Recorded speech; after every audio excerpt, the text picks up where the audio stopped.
Bonjour à toutes et à tous et bienvenue dans la première vidéo de ma chaîne China Action Business. Sur cette chaîne, nous verrons ensemble tout ce qui a trait au business avec la Chine. Car il ne faut pas se mentir, en Chine vous pouvez quasiment tout, oui, j'ai bien dit quasiment tout acheter. De vos chaussures, habits, téléphones, maquillage, petits gadgets, jouets, télévision, canapés, frigo, des matériaux de construction, des châteaux gonflables, des voiturettes de golf jusqu'à des lignes de production entières. Tout peut être acheté. La Chine peut donc être une solution très intéressante pour chacun de vos projets.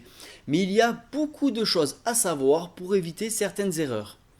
Nous allons maintenant voir ensemble quelques notions de base que j'approfondirai ensuite dans de prochaines vidéos. Voici les 8 étapes principales d'un projet d'achat en Chine. L'étape numéro 1, la définition de votre projet. Vous avez un projet d'achat sur la Chine, il faut tout d'abord définir correctement votre besoin au lieu de vous lancer tête baissée. Je vois beaucoup de monde à la recherche d'un bon coup qui se lance sans réfléchir dans leur projet. Finalement, ce type de projet nécessiteront bien plus de temps, bien plus d'investissement financier pour un risque d'échec bien plus élevé. Après avoir défini les raisons pour lesquelles vous souhaitez acheter, que ce soit pour revendre ou pour une utilisation en propre, il faut maintenant définir le besoin en termes de produits. Mettez en place un cahier des charges bien précis pour les produits recherchés.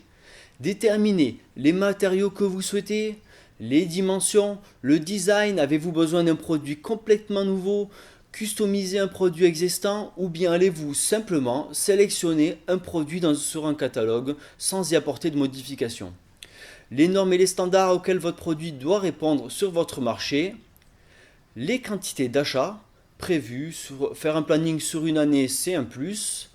Également sélectionner le prix cible, le bon prix. Le bon prix signifie pas forcément pas cher, mais plutôt un prix en accord avec les spécifications que vous souhaitez pour ce produit. L'étape numéro 2, le sourcing. Vous êtes maintenant à la recherche de fabricants pour votre besoin. Définissez d'abord le profil que vous souhaitez. Ce profil répond tout d'abord à des spécifications produits définies durant la phase précédente, mais également à des techniques de fabrication en interne dans cette usine, d'une capacité de production suffisante pour votre besoin, d'une expérience assez longue, etc. Il faut ensuite définir le moyen utilisé pour ce sourcing, que ce soit en ligne, sur des salons ou via des agents. Et une fois les fabricants identifiés, préparez-vous une grille de notation pour classer et sélectionner ceux ayant les meilleures notations pour l'étape suivante. Nous verrons plus en détail les étapes du sourcing dans de prochaines vidéos. L'étape numéro 3, investigation et audit.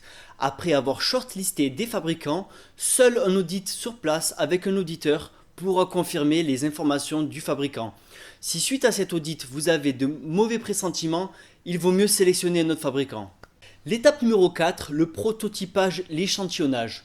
Suite à vos audits, vous avez sélectionné le fabricant avec lequel vous tentez l'aventure. Il faut alors produire un prototype ou un échantillon.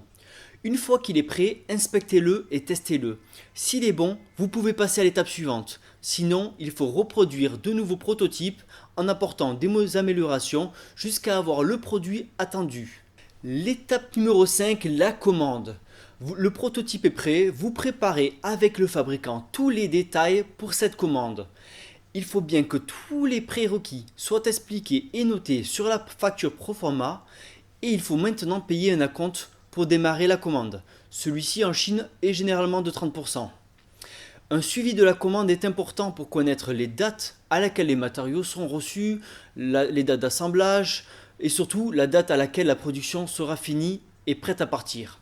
Ces dates vous aideront également à planifier les inspections, la préparation du transport. L'étape numéro 6, les inspections. Plusieurs types d'inspections peuvent être réalisées selon le type de produit que vous commandez et également les risques possibles durant la fabrication de vos produits. Je vous présente brièvement les 4 principaux types d'inspections. Le IPC, le Initial Production Check, c'est une inspection à réception des matières premières. Elle vous permet de vérifier avant la production que les matières utilisées sont conformes. La DUPRO, During Production, c'est une inspection durant la production. Elle permet de déceler un problème de fabrication avant que toute la production soit finie. Le FI ou PSI, c'est le Final Random Inspection. C'est l'inspection en fin de production après que tous les produits soient emballés. C'est le meilleur moyen de vérifier s'il n'y a pas de défaut visuel sur vos produits et si ceux-ci sont finalement conformes à votre demande. Le LS, ou Loading Supervision. La supervision du chargement du conteneur permet de vérifier en ouvrant quelques cartons que les produits qui sont en train d'être chargés sont bien ceux de votre commande. Car c'est rare, mais il est arrivé que des usines peu scrupuleuses tentent d'envoyer des cailloux plutôt que vos produits. Puis cela permet également de compter tous les produits chargés et d'être présent jusqu'à la fin, jusqu'à que le conteneur soit scellé. L'étape numéro 7, la logistique. Préparez le transport 1 à 2 semaines avant la fin de la production afin de choisir le moyen de transport souhaité, comparer les prix de transport, puis sélectionner la société qui s'occupera du transport. Il faut ensuite effectuer la réservation, préparer les documents de transport et suivre l'envoi. Une fois la commande arrivée dans votre pays, préparez le dédouanement et la livraison avec l'agent sur place qui sera en charge de cela. L'étape numéro 8, le SAV et l'amélioration du produit. Après avoir reçu les produits, pour les utiliser en propre ou pour les revendre, faites un retour des problèmes rencontrés et notez toutes les améliorations que vous souhaitez pour la commande suivante, afin que la qualité s'améliore avec le temps. Prochainement, je publierai des vidéos et des tutoriels sur des thèmes tels que comment limiter les risques et se protéger en achetant en Chine, les différentes méthodes de transport depuis la Chine, comment sourcer en Chine, mais encore je ferai des visites d'usines chinoises, je ferai des visites de salons internationaux et plein d'autres vidéos sur des notions qui vous aideront à travailler avec la Chine ainsi que de nombreux conseils. N'hésitez donc pas à liker cette vidéo et à vous abonner à cette chaîne si vous souhaitez en savoir plus sur les achats en Chine. Vous pouvez également me proposer dans vos commentaires des thèmes qui vous tiennent à cœur, je serai ravi de traiter ces sujets.